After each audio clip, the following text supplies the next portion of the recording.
क्या लॉ और एडवोकेसी की फील्ड में आपका कॉलेज मैटर नहीं करता? क्या आप अगर टॉप लॉ कॉलेज से नहीं हैं इंडिया के तो आप अपनी लाइफ में कुछ अचीव नहीं कर सकते? इस टॉपिक पे हम आज डिटेल में बात करने वाले हैं। So what will happen with you if you are not from top law college in India? Let's discuss it in detail. सबसे पहले गाइज, वीडियो को शुरू करने से पहले अगर आप हमारे चैनल पर नए हैं तो चैनल को सब्सक्राइब करें, बेल आइकन प्रेस करना बिल्कुल भी ना भूलें इसी तरह की और इंफॉर्मेटिव वीडियोस सबसे पहले देखने के लिए। उसके साथ साथ गाइज, आप हमें खबरी एप्लीकेशन पे भी फॉलो कर सकते हैं। वहाँ पे मैं पॉडकास्ट अपने अपलोड करता हूँ जो मैं यूट्यूब पे अपलोड नहीं करता। आप वहाँ पे जाके हमको सुन सकते हैं पॉडकास्ट के थ्रू। सो चलिए वीडियो को शुरू करते हैं गाइज। इंडिया में अप्रॉक्स 23 NLUs हैं। NLUs आप सभी को पता होगा, I hope, national law schools जिन्हें हम कहते हैं, नेशनल लॉ यूनिवर्सिटी से भी। तो 23 NLUs हैं जिनमें आप क्लैट के थ्रू एडमिशन लेते हैं। क्लैट एग्जाम आपको एंट्रेंस क्रैक करना पड़ता है, आपका एडमिशन होता है। ये जो NLUs हैं ये इंडिया के प्रोमिनेंट कॉलेजेस के नाम से जाने जाते हैं। इनमें से बहुत सारे स्टूडेंट BA LLB करके निकलते हैं जो कि 5 साल वाला एक ग्रेजुएशन कोर्स है। LLB करने के लिए आपको 5 साल या 3 साल का जो कोर्स होता है लॉ में वो आपको करना होता है। तो क्या अगर आप ये कोर्स किसी बढ़िया या फिर एक प्रोमिनेंट कॉलेज से नहीं करोगे तो आप अपने लाइफ में कुछ अचीव नहीं कर सकते? गाइज, ये एक मिथ है जो कि बहुत सारे स्टूडेंट्स के बीच में बना हुआ है जो 12th में होते हैं या फिर जब वो किसी लॉ कॉलेज में एडमिशन लेने जाते हैं उस टाइम पे। ये मिथ मैं ये कहूँगा कि आपके मेंटोर्स तो नहीं बनाते, लेकिन हाँ आपके कोचिंग सेंटर्स या फिर कोई ऐसे स्टूडेंट्स होते हैं जो आपके बीच में बना देते हैं मिथ।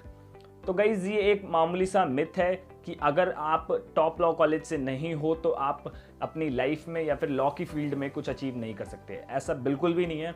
मैं आपको यहाँ पे अभी बताता हूँ ऐसे top prominent lawyers of India जिन्हों की जो पैकेज है पर केस का वो बहुत ज़्यादा हाई है और उन्होंने अपनी लाइफ में बहुत कुछ अचीव किया है, बट वो टॉप लॉ कॉलेज से नहीं थे। सो नंबर 1 हमारे पास जो जिनका नाम है वो है राम जेठमलानी जी। उनको श्रद्धांजलि, उनका देहांत हो चुका है, अभी वो स्वर्गवासी हैं। राम जेठमलानी जी ने जहां से पढ़ाई करी थी वो था GLC, government law college Mumbai. अभी फिलहाल जो गवर्नमेंट लॉ कॉलेज है वो थोड़ा बहुत पॉपुलर है, बट यहाँ से काफ़ी ज़्यादा प्रोमिनेंट लॉयर और जजेस पास आउट होकर निकले हैं। ये मुंबई की महाराष्ट्र यूनिवर्सिटी से एफिलेटेड कॉलेज है, बट हम इसको NLU की कैटेगरी में नहीं ला सकते बिकॉज NLUs एक अलग चीज़ हैं। तो आप देख सकते हो कि राम जेठमलानी जी के बारे में अगर आपने सुना होगा, आप एक लॉ एस्पिरेंट हैं, तो उनकी फीस, उनका करियर, वो क्रिमिनल लॉयर थे तो वो कैसे केस लड़ते थे, उनकी पॉपुलैरिटी क्या थी, वो सब आप जानते होंगे। सेकंड नंबर पे हमारे पास हैं जो कि हमारे अभी करंट में लॉ मिनिस्टर श्री रविशंकर प्रसाद जी, जो हमारे लॉ मिनिस्टर हैं। इन्होंने अपनी जो LLB डिग्री और लॉ की डिग्री वो कंप्लीट करी थी पटना यूनिवर्सिटी से। सो पटना यूनिवर्सिटी भी अभी जैसे एक लॉ के फील्ड में इतनी ज़्यादा पॉपुलर नहीं है like NLUs and other DU BHU like.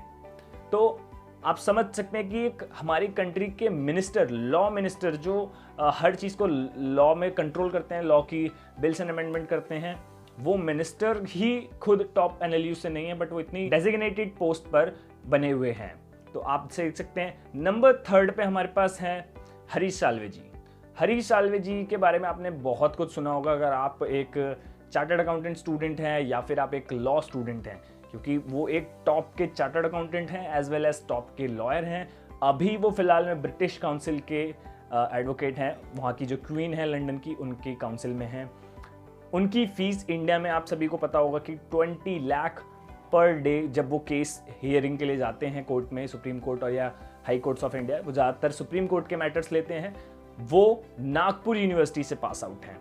आपने सुना नागपुर यूनिवर्सिटी भी इतनी ज़्यादा पॉपुलर नहीं है। हाँ, वो किसी अलग फील्ड में हो सकती है, बट लॉ की फील्ड में नागपुर यूनिवर्सिटी टॉप पर नहीं है। तो आप देख सकते हैं कि हरीश साल्वे जी नागपुर यूनिवर्सिटी से पास आउट होकर उन्होंने अपनी लाइफ में कितना कुछ अचीव किया है। और भी बहुत सारे प्रोमिनेंट लॉयर्स हैं जैसे कि के वेणुगोपाल जी। के वेणुगोपाल जी का कॉलेज का नाम अगर आप सुनोगे तो आप कहोगे कि ये कहाँ था। राजा लक्ष्मणगौड़ा लॉ कॉलेज, कर्नाटका।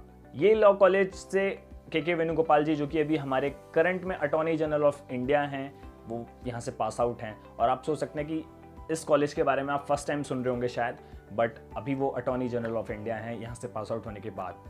तो गाइज मैं आपसे यही बताना चाहूँगा कि ये एक मिथ है। आप अपनी लाइफ में बहुत कुछ अचीव कर सकते हो अगर आप एक टॉप लॉ कॉलेज से नहीं भी हो तो भी। तो बट कुछ शर्तें होती हैं, लाइक अगर आपको टॉप लॉ कॉलेज में जाना है तो आपको 12th में हार्डवर्क करना होता है। हार्डवर्क करने के बाद ही आप उस NLU में जाते हो या फिर किसी अदर टॉप लॉ कॉलेज में जाते हो, DU, BHU या फिर पंजाब यूनिवर्सिटी, ठीक है गाइस। बट अगर आप उसमें जा नहीं पाए किसी भी रीज़न की वजह से, तो आपको हार्डवर्क तो करना ही पड़ेगा। सक्सेस के लिए कोई शॉर्टकट की नहीं है, हार्डवर्क करना पड़ता है, चाहे आप पहले कर लो चाहे बाद में कर लो। अगर आपने पहले नहीं किया है तो बाद में करना पड़ेगा।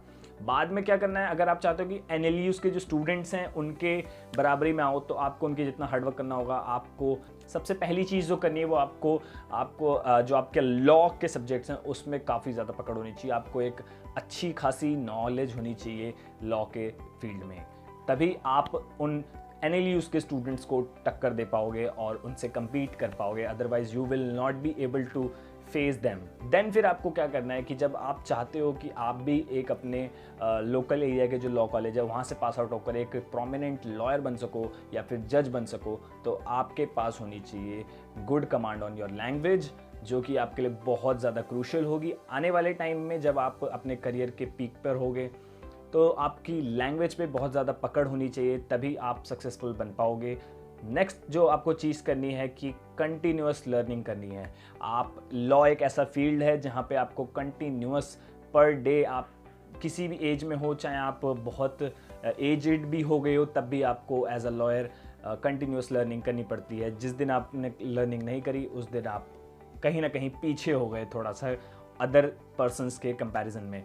सो ये चीज़ आपको ध्यान रखनी है कि आपके पास काफ़ी अच्छी खासी लॉ की नॉलेज हो, आपकी लैंग्वेज पे पकड़ हो और आपके पास कंटिन्यूअस लर्निंग होनी चाहिए और सब ब्रॉडर एरिया की नॉलेज होनी चाहिए, ठीक है गाइस। तो ये कुछ चीज़ें हैं जो आपको करनी है अगर आप किसी प्रोमिनेंट या फिर बढ़िया बहुत अच्छे लॉ कॉलेज से बिलोंग नहीं करते हो। तो गाइस अच्छा या बुरा लॉ कॉलेज कोई मैटर नहीं करता, बट हाँ आपकी जो परसेंटेज है ओवरऑल वो कहीं ना कहीं आपको एलिजिबल बनाने में मैटर करती है। तो अगर आप जैसे कोई जुडिशरी का एग्ज़ाम देने जा रहे हो तो वहाँ पे 60% आपका मार्क्स कंपलसरी है आपके LLB डिग्री में। तो ये चीज़ आप ध्यान रखें, आप कहीं पे भी पढ़ रहे हो बट मेहनत करनी पड़ेगी।